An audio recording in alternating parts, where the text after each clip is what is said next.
Welcome to the G-Spot. Five, four, three, two, one.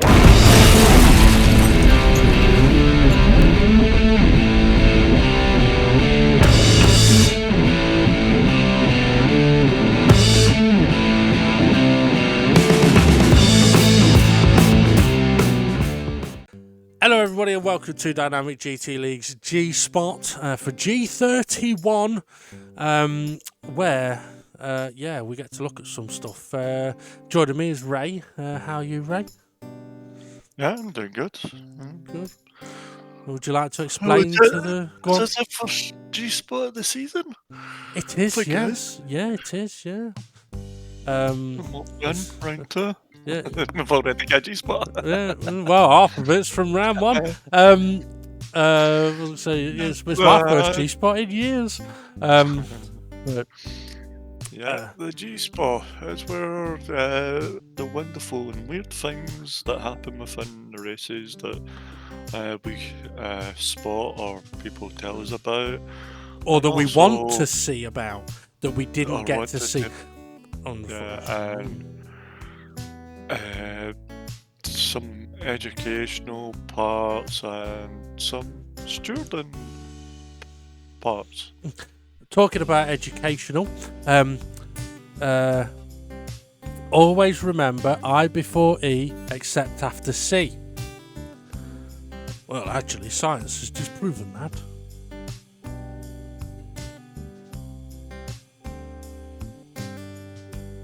Both educational and a joke. So yeah, sorry. Carry on. I'll let you carry on, Ray. My bad. No, it's fun. All right. Okay. Okay. So we get to look at stuff. And one of the things I will say is, I mean, I kind of cut Ray off at one point about. We also, it gives us a chance to look at things that we didn't see. By that, what I mean is, like, when we're doing commentary, if we're watching a race and we're like, what happened there?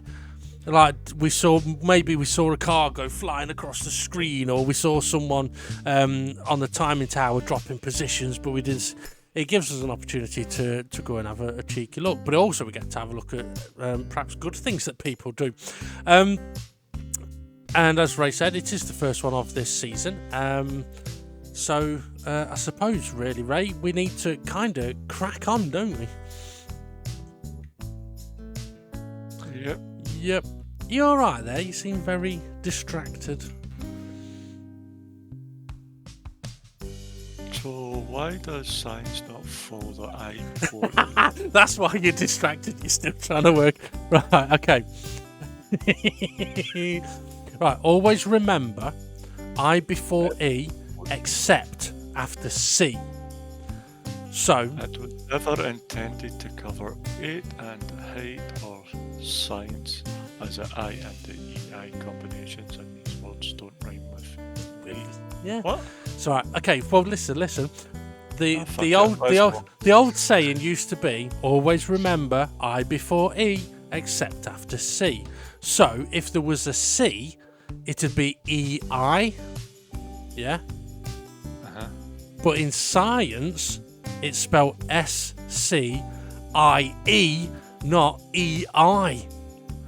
So science proves that saying is wrong. Yeah, it does. The internet says that and also. Yeah. I'm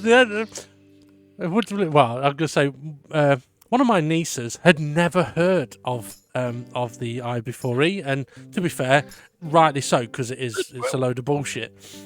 They've went to school fucking 3 decades later than us. Yeah, true. Yeah. They don't get taught what we get fucking taught.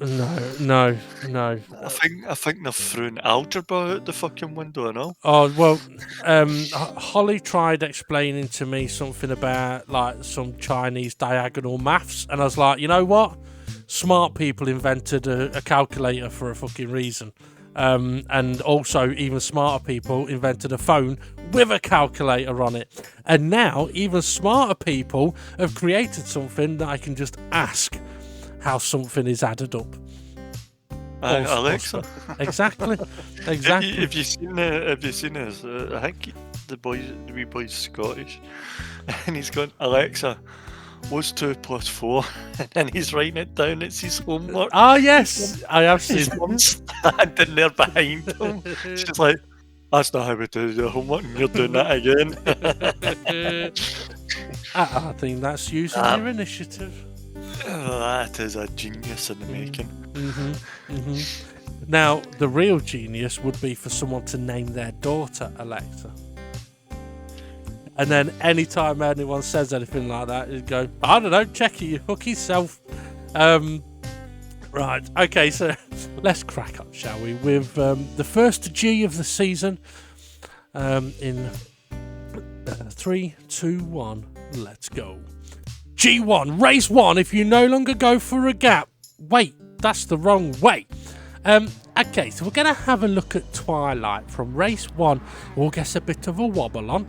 He's hunting down Steve F1 while being chased by Demon R. He goes defensive and then decides, fuck it, I'm going left.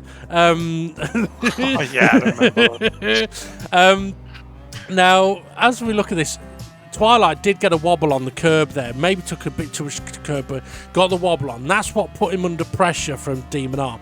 Now, everything here is absolutely fine, but he brakes a touch late, and at the last moment realises if he tries turning right, he's killing Steve F1. And okay, yes, he took evasive left, and it could have been disastrous, but I'll commend him for that.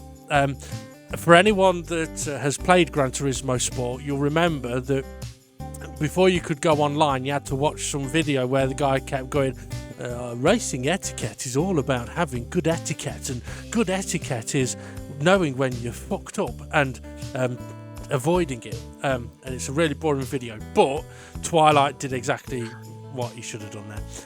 I think if he'd have tried to go for the corner or make it, I think he's wiping Steve out. Now, I did do a slow motion clip of how close it was, but I decided not to put that in because it does take quite a lot longer to look at it. But I can honestly tell you there was only just enough of a gap front and rear for Twilight to get his car in that gap and go left.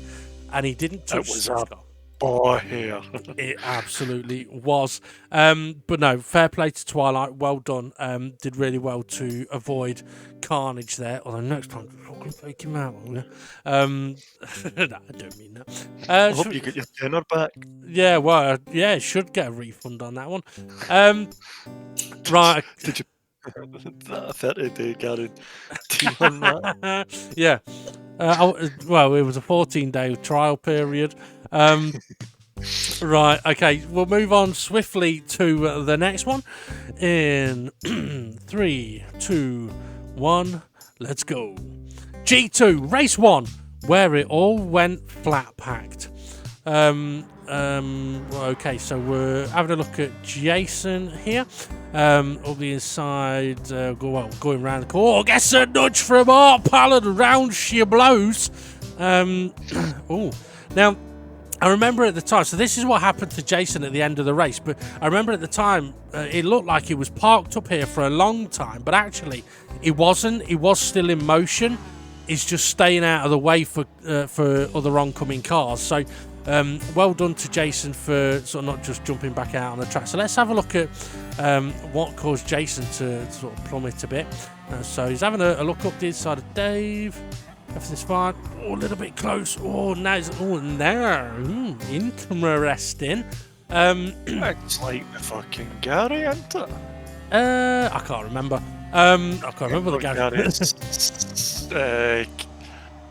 Somebody was a bit sideways and then Gary... it hit him up the arse. Yeah. Yeah, so I do think it is similar to that. I mean, what I would say, I think sort of Jason, I think he was there. He was close enough to have a look. I don't think he was doing anything wrong. I think he would have made the corner.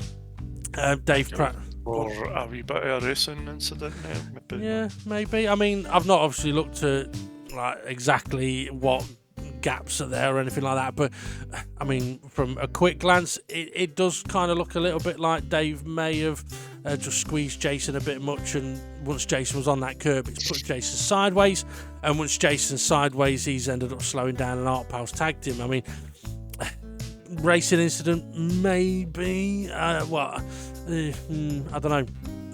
If I was a steward, I'd look into it more, but I'm not being a steward. But I think if you were Art Pal, I mean, that's one of those situations where I think if you're Art Pal, yeah, okay, you've hit him, but given the circumstance, I don't think it's really his fault, so I don't think you'd need to wait. But anyway, any more thoughts on that one? Nope. No. I mean, we, like I said at the start of this video, this was a situation where we knew that Jason had plummeted at the end of the race, but we didn't know why. Now we do. Okay, so let's move on to the next one in 3, 2, 1, let's go. G3, race 1, where it all went flat packed, part 2. Okay, so who we got this time? Okay, so it's Art Pal this time. So again, we saw that Art Pal plummeted. Oh, we didn't see it, we just know that it happened. I don't know if someone's joined us or SRI's left, but there Art Pal go. All right, you're there. I just got a big noise in my ears. Oh, okay. Well, let's pause a second then. We'll go back. Because as I started playing that, I got a tone come through like as if someone had joined us. It's robotic. Yeah, you are now as well. I'm gonna jump out and come back in. Okay, dokie. Right. That's the only time Ray's ever. Didn't say nothing. Hello. I'll be back in a second. No. Is it better for me as well? Yeah, better. Well, I'll jump out and come back in anyway. I bet. Is that all right? Yeah. Okay, Good. so we'll restart kind of this G3 bit then, just for the editing purposes. Excuse me. Okay, so we'll go on to the next one in 3, 2, 1. Let's go. G3 race 1, where it all went flat packed, part 2, part 3, take 2. Okay, so we didn't see what happened to Art Pal, but we know that he plummeted places. So having a look up the inside of Dave into turn 1, actually backs out of it a bit. Dave got sideways, but I don't think there was any contact there. Then Art Pal gets a little bit sliding around. He goes. Now this is an interesting one because there is no contact between Dave and Art Pal. Art Pal just loses the car. But what I'm going to do here is actually go through why. Yes, he's got worn tyres, but look at his steering angle. He's got a bit of lock available to the right if he wants it. He's now full lock with a little bit of throttle on, knackered tyres. Me personally, I want to be straightening up the wheel now. He's still got lock on. By this point, I would have a straight wheel. By this point, definitely have a straight wheel. Art Pal's on the throttle more. He's still got right hand lock on, so the reason his car is about to spin, because bear in mind, he's looking straight, should be straight. The reason his car spins is because too much steering lock still on the car and too much throttle.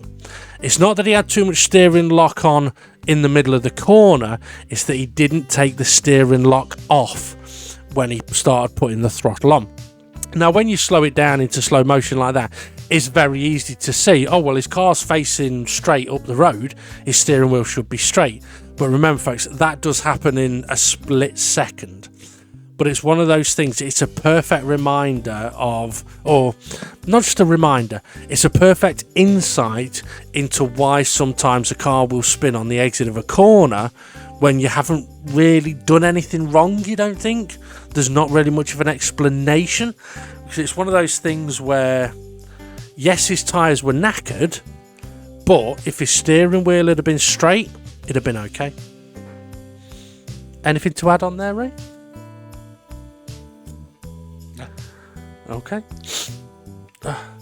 Oh, give me a second. Why don't you tell a joke? I've just need to blow my nose. I don't have any jokes. Bloody hell. Oh, I just remembered one. Oh. Fuck it, blow your nose and let's go. Right. What's a kangaroo? It's an animal. So Geordie stuck in a gravel trap. Kangaroo. Alright. Yeah. He used to be stuck in an elevator, but now he's stuck in a gravel trap. Right, should we move on to the next one? Yeah. Okay. Please. Bloody hell, a Scottish person said please. Okay, I better move on. Right, in 3, 2, 1, let's go. G4, race 1, where it all went perfect.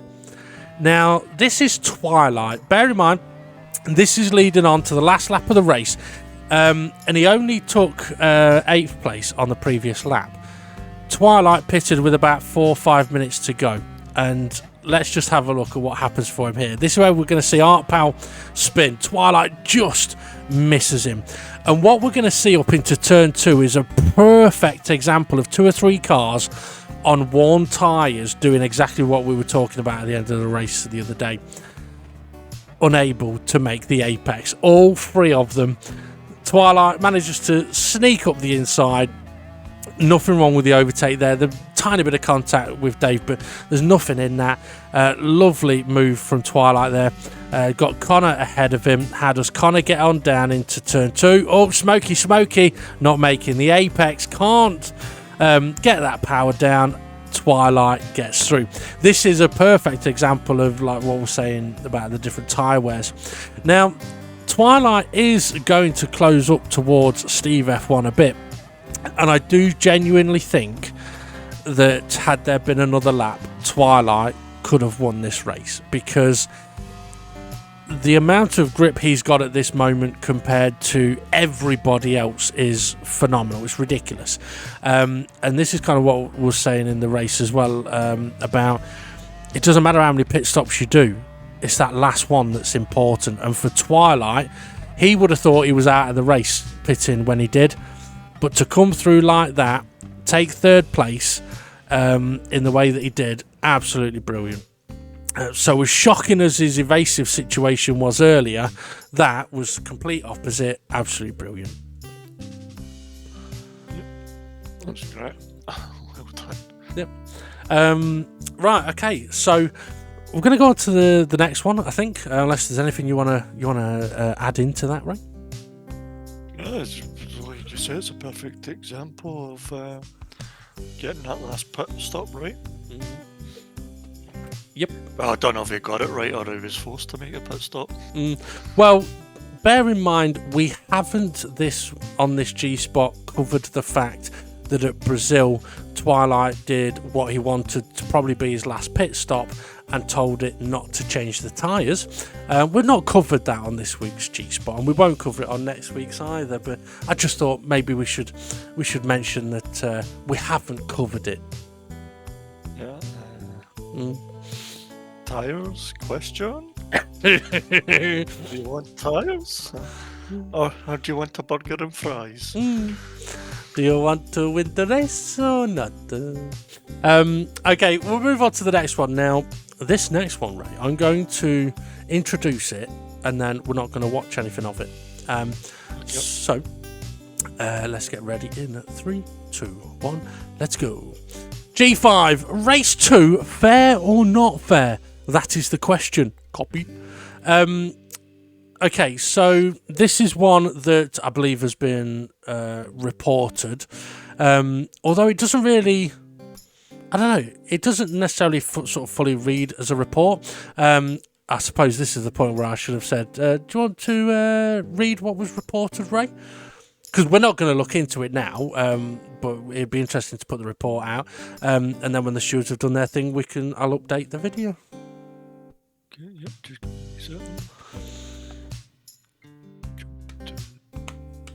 the report. So, the report was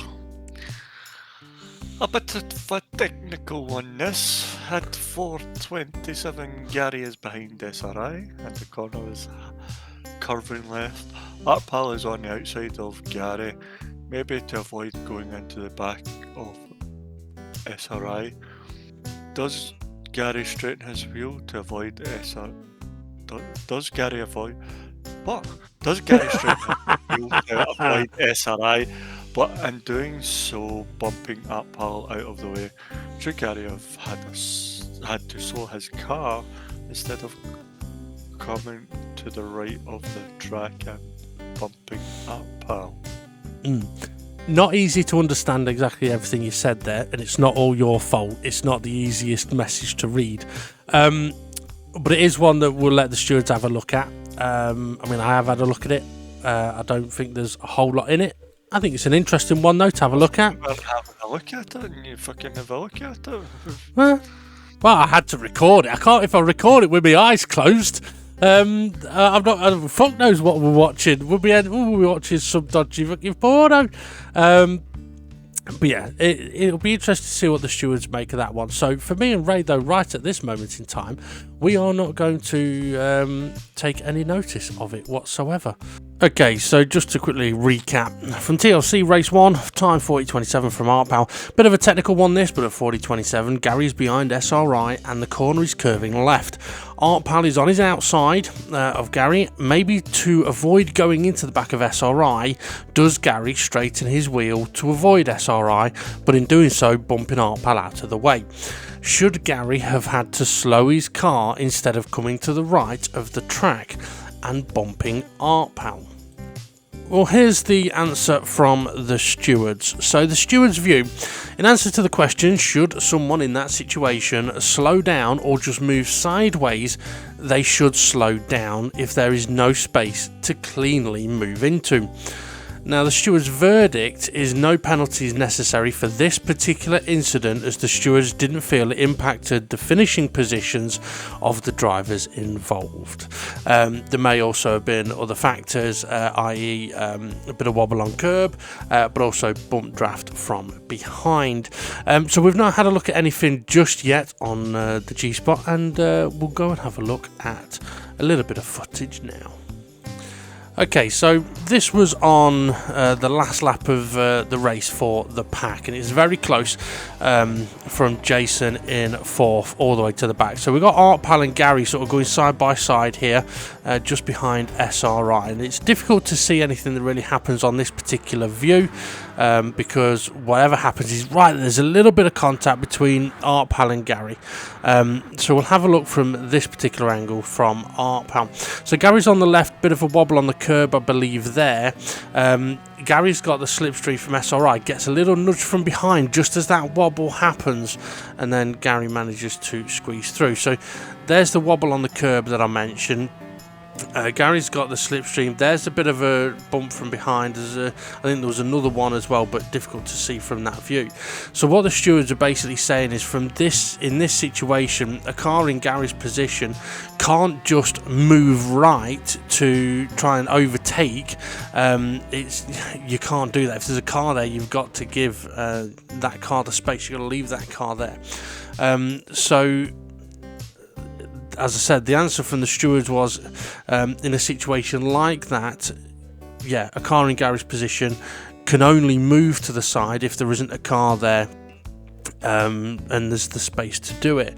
Although the stewards felt on this occasion there were other factors that we feel that there isn't necessarily anything that Gary's done wrong in this situation or is deserving of a penalty.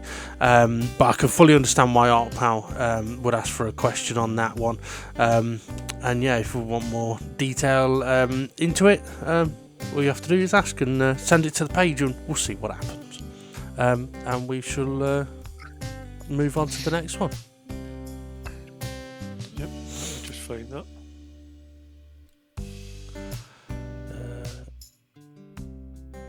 I'm trying to remember what this one is now. We'll find out. Okay, so whenever you are ready.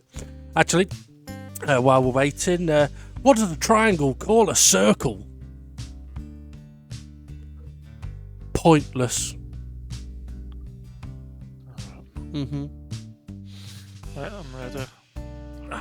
Okay, for the next one in 3, 2, 1, let's go. Gee whiz! We'll get side by side with a little help from my friends. Okay, yes! Right, stop the video. Right.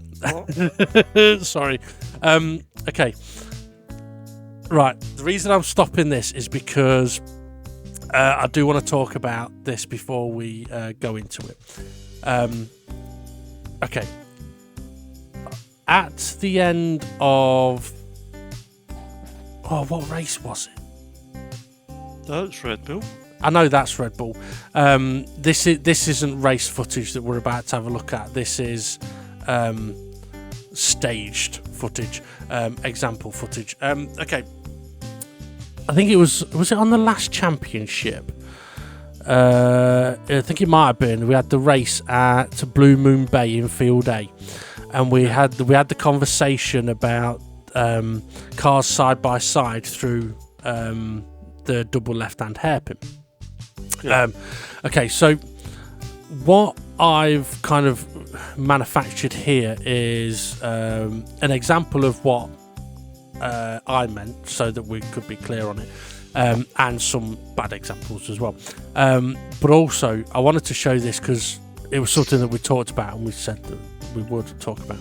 So, as a quick reminder, one of the things that me and Ray had discussed was when two cars are side by side going up to a corner, I'm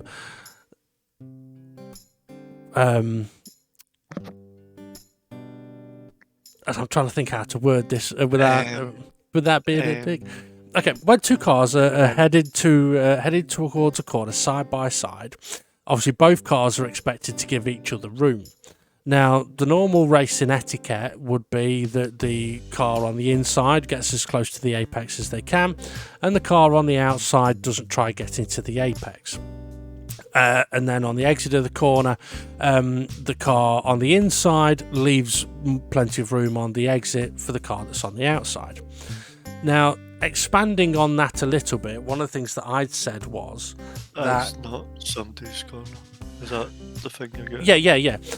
It's definitely... There is no thing in DGT League as, oh, well, it was my corner, I had the racing line, or any of that. There's none of that. It's... if the car is... in this example alone, if the car is side by side, then you 100% should be given the other car a car's width. There are extending circumstances, so we go as far as if a car is within what we would deem fair range, then you have to expect there's the possibility that someone could go for a move and, i.e., give them the space, or at least not get pissed off if they go for it and you haven't left them space.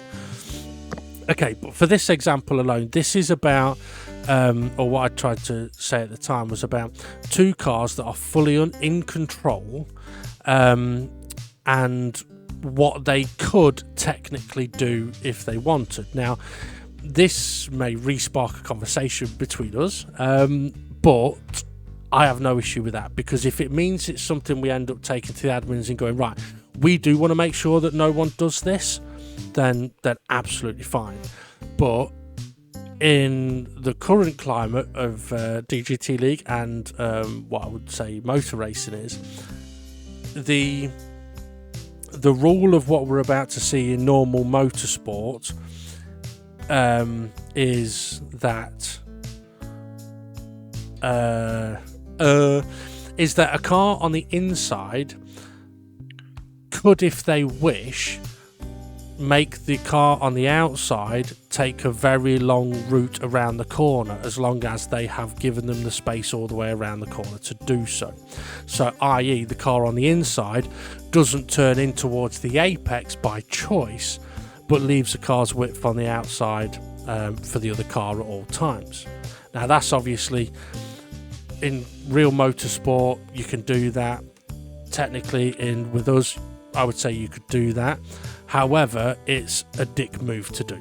It's not very sporting at all. I would be annoyed if somebody did it to me, and I could imagine somebody being annoyed if I did it to someone else.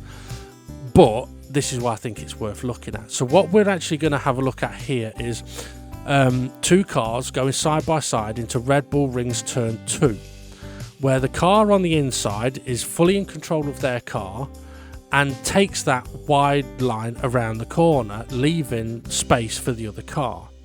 And in that scenario, if you were the car on the inside and you chose to, under control, take that wide line around the corner, you would have to be aware that the guy on the outside is going to have expected you to turn into the corner at some point.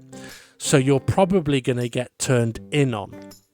Now that's different to if you are already at the apex and someone's turning in for the apex. That's a different turning in on. This comes down to a what I would class as an expected point on the road that you'd be turning in by. So normally heading up to turn to a Red Bull ring, if you were on the outside, you'd get to a point where you would, and everybody would think, right, they surely must have turned in by now, I can turn in. And usually you'd expect the other car to be at the apex. So you'd make that turn in to give them the space of a car's width at the apex. That's what you would expect, with maybe a little bit of bumping if it gets close. So the other examples that we're going to see here is that if a car is not under control and tries to do that. And I think there's another example as well. So I may not have explained myself too well so far, but we'll have a look at the footage, then we can discuss it, and then Ray can bollock me. Okay? Okay. I need to just get back to the point. Now, I'm not saying that when we had the conversation you were wrong. I'm not saying that at all. I wanted to show an example of what I meant.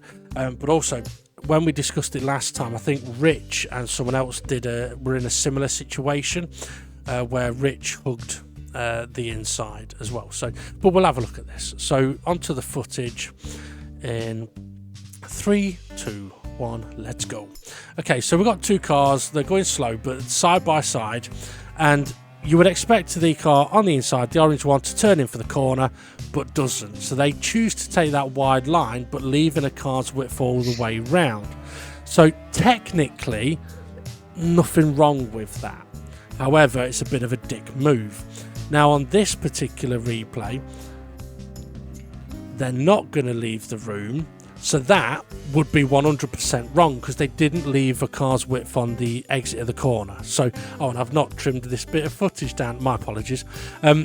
So that's like a car under control, done correctly, done incorrectly. And this time, this is wrong. You could not. Oh, hang on a minute. Where's the fucking clip gone? Oh dear. Okay, I know what's happened there. I was nodding off when I was putting these clips together, and clearly I've deleted the wrong bit off. Fuck. Well, we'll leave that. So yeah, there's the G-Spot. Well done, everybody. Fucking hell. Oh dear. Right, okay. We'll leave it till next week. Yeah, but we can have a part 2 on it. Well, there's your first G-Spot blipper. Yep. Oh, fucking hell. After all that build up to it. Right. You fucked it. Yeah. Right, okay. Well, we can discuss it a little bit, because I do want. There's a few things I want to point out. I wouldn't want to see anybody doing it in the correct way, because it is a bit of a dick move. That first example we just saw there, where both cars were going slow, but it's just to show the positioning. And I fully understand that you might say, yeah, you shouldn't do that. Like, if you're the car on the inside, you shouldn't do that. Just go for the apex. I agree. But it's not in the rules that you can't do that. If he's in control of the car, they're not understeering, they're not locking up, it's not a late move, or they're side by side, and they're in control of the car. And technically, that first example, the car on the inside has done nothing wrong.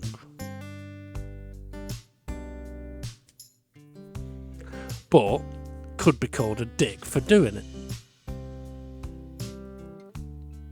Thoughts? Come off mute. No, I'm not. All right, just not saying anything. Well, I'm asking you for your thoughts. I didn't hear you say I'm asking for All your right. thoughts. All right. Oh, I did say. I said your thoughts.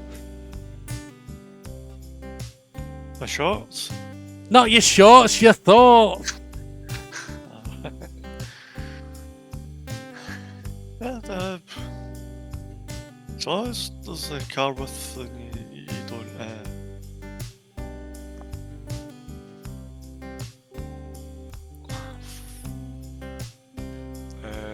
force them off the track at the exit. If the apex is free, then Just go for the apex. Thing is, I know what you're. I think I know what you're concerned about. Are you concerned that if you say something, someone may take it the wrong way and think you can just run wide and fuck everybody in a corner?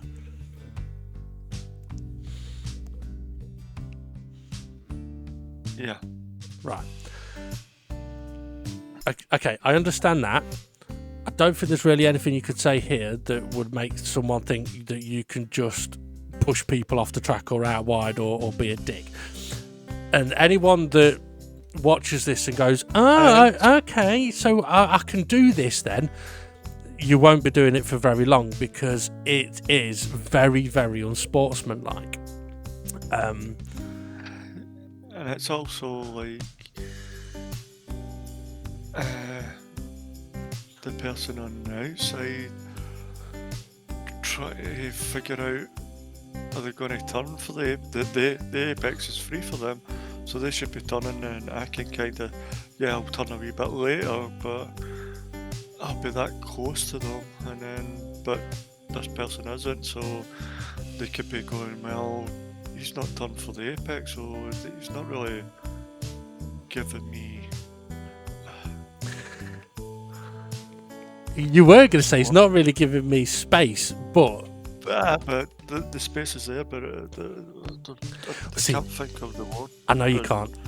Which is, this is what in all of the build up to what I was saying was, there comes a point where, I mean, as a steward, if an incident like that was brought to us, then I would bring in perhaps the terminology of, for the car on the outside, that driver would get to a point where they could fairly have expected the car on the inside to have turned in for the corner.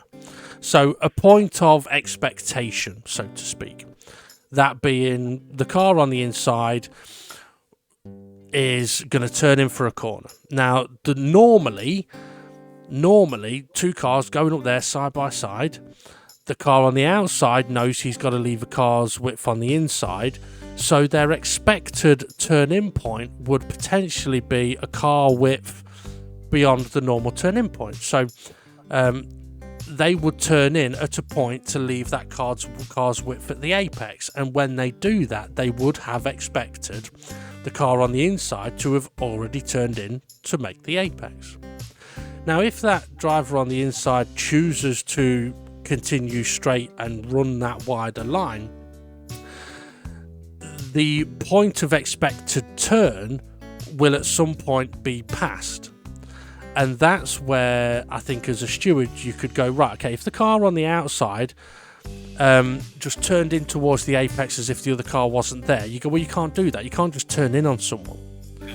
But if it had progressed a little further beyond an expected point of turn in, and the car went to turn in towards the corner, leaving a car's width for the car next to them, and there was contact between the cars, as a steward you could look at it and go, well, the driver on the outside has got to an expected point of turn in. So I wouldn't hold a grudge against the person on the outside turning in at that point, because they haven't turned in to close the door, not leave space or anything like that. They've turned in at an expected turning point. Now, these may be some terms that some of the drivers or viewers are not aware of, but this is one of those situations where at some point this could have cropped up, and now we've brought it up, it probably will. But getting ahead of the curve a little bit here, because I don't want anyone to think that when I say get to the expected turn-in point, that you can just turn in and do whatever you want. That is not what I'm saying. And anybody that at any point tries to argue, well, I expected him to have turned in, so I just fucking turned in. That's not the same thing here. That is not what I'm talking about. What I'm talking about is, and this is the fair point to say, and probably something that you would agree with, Raze, the car on the inside should turn in and get as close as to the apex as they can. That is what they should do, right? Anything other than that, in that scenario where the two cars are side by side, perfectly under control, anything other than that is a little bit grey area.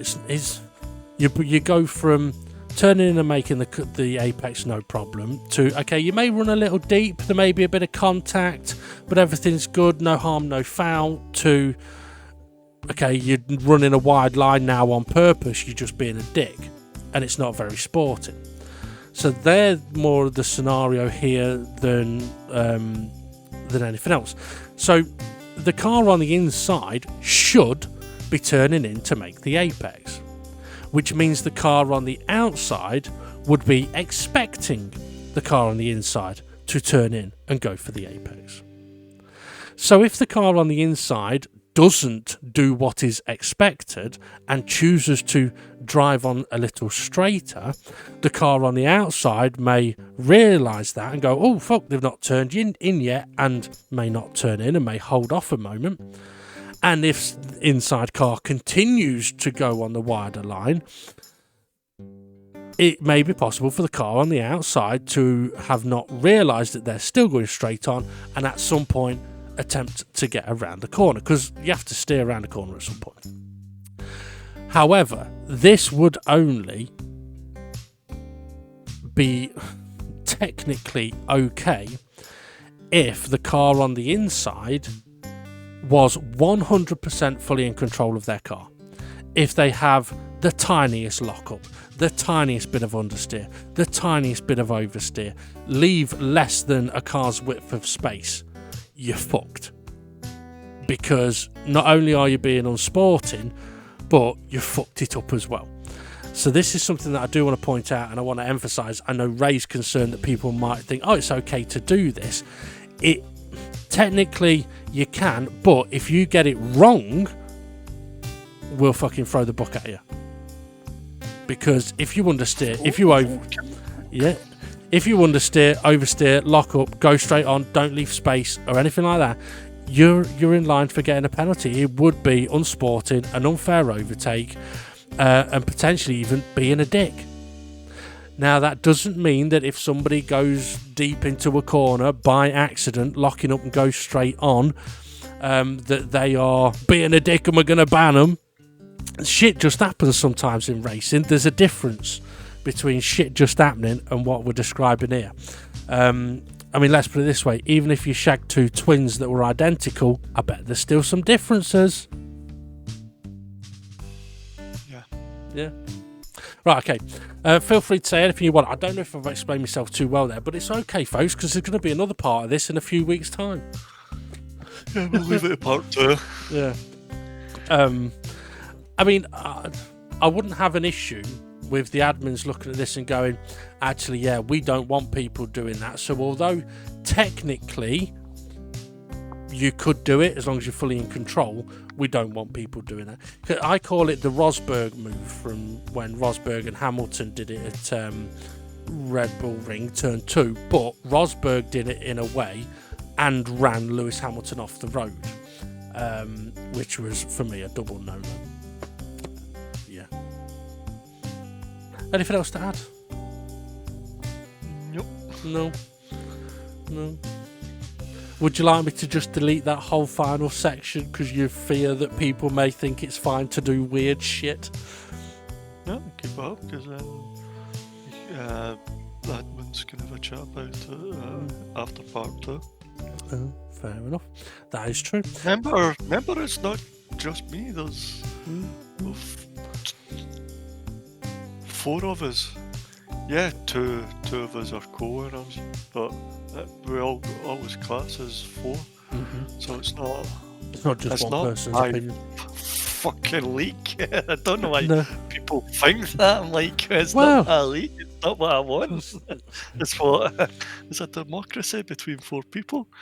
And on that note, I shall bow down to the god Raymond. No. But no, I mean, it is one of those things as well where, like any other thing, if there was a grey area and someone may have been like, I know last week time we talked about it. I know you had your opinion on it. I had my opinion on it. And I haven't brought this up again to in any way, shape, or form to go, oh, well, I think you're wrong or anything like this. Nothing like that. It's okay. You've got your opinion. I've got my opinion. So we'll talk about that and we can show a bit about that. And then we'll get the opinion of the admins, because it may be a case of going, yeah, well, technically you can do that, but we don't want that happening, so maybe we can do something about it. But also to make it aware to the drivers that, okay, something may technically be okay, but we don't want to see it. So it comes down to being like good sportsmanship, us just being friends and going racing and not trying to necessarily screw each other over. Although Twilight, you missed Steve F1. You should have nailed him at Red Bull Ring. So yeah, so it's just like with, there was a point where us saying there's no such thing as it's my corner. Because in real racing, that technically exists. People go, oh, it was my corner. I had that corner, you should have backed out. In DGT League, there's no such fucking thing. You should only back out when, Ray? Before you finish! Yeah, because that's better racing. Yeah. I think better side-by-side racing compared to this. Well, it's my corner, you should have backed out, or else I've got the right to run you wide, or I mean, whatever. I mean, even if it was like, I didn't think you were making the corner, so I was going to turn in anyway, or anything like that. It's just the whole ethos is to be giving each other room. It's give space, not take space. And if someone's fucked up and going into space that they shouldn't be, then that is a slightly different situation. So, I mean, it's like, okay, Twilight taking evasive with Steve F1. If he doesn't take that evasive and he takes evasive to the right and nails Steve F1, that doesn't mean it's anything like what we've just been talking about, or doesn't mean it's like any other incident. It's its own incident where a driver's made a mistake, not attempted an overtake, they fucked up, tried to take evasive, wipes out a car and goes, shit, my bad. Now, in that situation, had that occurred, Twilight goes for the right hand side. If Steve F1 was able, by luck, to spot something was happening and not turn in yet, that doesn't mean that Twilight still wouldn't be in trouble necessarily because he fucked up. However, if someone in Steve F1's position had been able to spot, oh shit, there's a car coming, something's happening, and thought, fuck it, I'm turning in anyway, then it still would be Twilight's fault. But if Steve F1 could have avoided it, then he should have taken action to avoid it if he can. I think what I'm trying to get at is I wouldn't want any driver to be getting ready to turn into a corner and think, well, I don't think that other guy should be there, so I'm just going to fucking turn into for the corner. Because what happens if you find out that that other guy was fairly there all along? What you've done is turned in on someone that you shouldn't have done. And it also goes for the guy on house, the guy on the inside, yeah, saying, well, I'm gonna go run it to the outside the apex. Yeah. Okay, you're gonna run me wide, and if I start turning in on you, I wouldn't expect you to then start going, you can't turn in on me, you can't turn in on me. But to be fair, I'd just move out of the way and let you fly on straight through the corner. Oh, actually, no, I tried doing that, didn't I? Blue Moon practice, and you fucking made the corner. Into the hairpin. I thought, you ain't making this, so I didn't turn in. I let you go flying through, and you just fucking drove around the corner. Yeah, yeah. But Well, actually, you know, that actually is a good example. In a way, it's a good example of it. That at that moment in time, I thought, "There's no way you're making this corner," and I was taking evasive for you.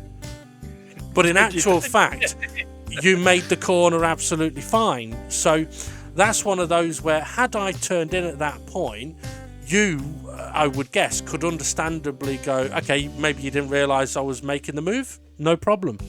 And I would have gone, fucking hell, where you come from, you fuck it. And then I'd have looked at it and gone, oh, okay, yeah, well, fair move, if it was a fair move. I parked at the normal, I hit the brakes at the normal braking point there, and stuck it on the apex. If it was stuck, I didn't run wide into you. No. That's like, what? Excuse me, the car's fine. I mean, the thing is, one thing that I would like to sort of highlight as well, I mean, it's not necessarily highlight, is, but just to remind everybody, every incident and every situation is its own thing. And if at some point,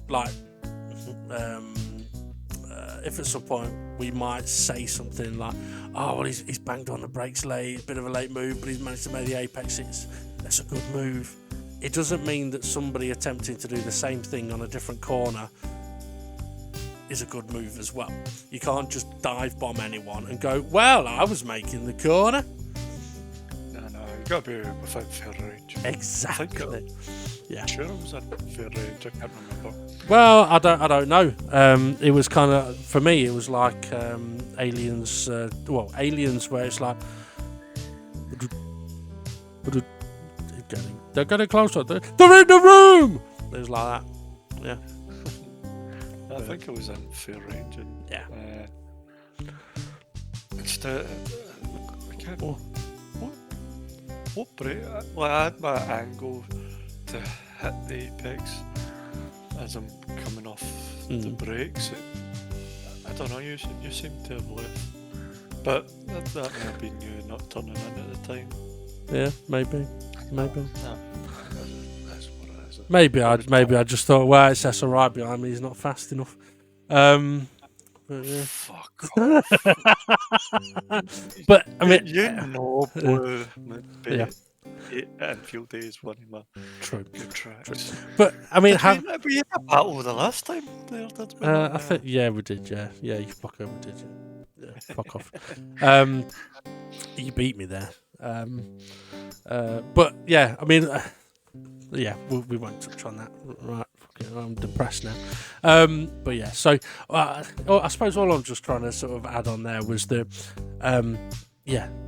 don't forget things we've said in the past. Like, just because we don't say every week, don't dive bomb, doesn't mean you can suddenly dive bomb people or anything like that. And as always, as always, we're not trying to pick on anyone. If you happen to appear on the G-Spot, it's not out of spite or anything like that. Although Twilight, if you fuck up your pit stops again, you're going to be on the G-Spot for it. And Gary asked during the last race, does it tell you at the end of the race how many penalties you got in the race? Luckily for you, Gary, no, it fucking doesn't. What did it? I think we heard on the radio 3 seconds each fucking pit stop. Yeah, just about, yeah. And that wasn't with the corners as well. Mm-hmm, yeah. Well, I mean, that's the other thing. We saw... Oh, I didn't G-spot it, did I? So on the race footage from Brazil, we saw Gary have a crash behind me when he wanted to go in the pits. But what I managed to see on a couple of occasions while looking into that was where Gary hit the wall, he'd gone there a few times and was getting a penalty for being wide off the track. So if he'd have gone there and then gone for the pit lane, he may have actually have been, or even gone down the main straight, he may have actually been getting a penalty for going wide on the final run up the hill rather than going too tight around the corner. So there we go. Right, I think it's time we finish there. Alright. Unless there's anything you want to add. No. Just listen out for part 2. Yep, part 2. Oh, fuck. I'm going to go to bed on that one. Right, have a good one, everybody. Thanks for watching, listening, like, subscribe, you know what to do. And we'll see you all again soon.